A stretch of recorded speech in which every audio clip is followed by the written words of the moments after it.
এক দেশ এক নির্বাচন শীর্ষক ছাত্র কনভেনশনে গেল ভারতীয় জনতা যুব মোর্চা। সংগঠনের প্রদেশ কমিটির আয়োজনে এই ছাত্র কনভেনশন হয় রাজধানীর মুক্তধারা সভাঘরে।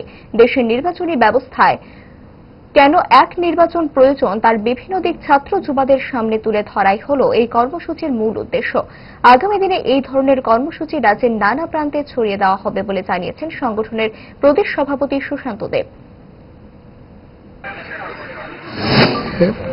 ওয়ান নেশন ওয়ান ইলেকশন নিয়ে স্টুডেন্ট কনফারেন্স, এই কনফারেন্সের মাধ্যমে আমরা মতামত সংগ্রহ করব এবং এই ওয়ান নেশন ওয়ান ইলেকশন ভারতবর্ষে কতটুকু উপযোগী এটা প্রত্যেকটা ছাত্র যুব সমাজ এটার পক্ষে রায় দিচ্ছে, এটাও আপনাদের সামনে আমরা তুলে ধরব এবং আগামী দিনে এই ভারতবর্ষে এই ওয়ান নেশন ওয়ান ইলেকশন জারি হবে, এটা আমরা পূর্ণ আশাবাদী।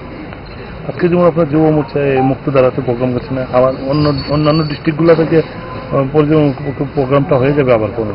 আমরা নেক্সট ডে এটা ডিস্ট্রিক্ট ওয়াইজ মন্ডল ওয়াইজ এটা করা হবে। ভালো খাবার দেখে অম্বলের কথা মনে পড়ে, তার সমাধান 5 দশক ধরে গ্যাস, অম্বল ও পেটের সমস্যা একমাত্র সমাধান গ্যাস নয়।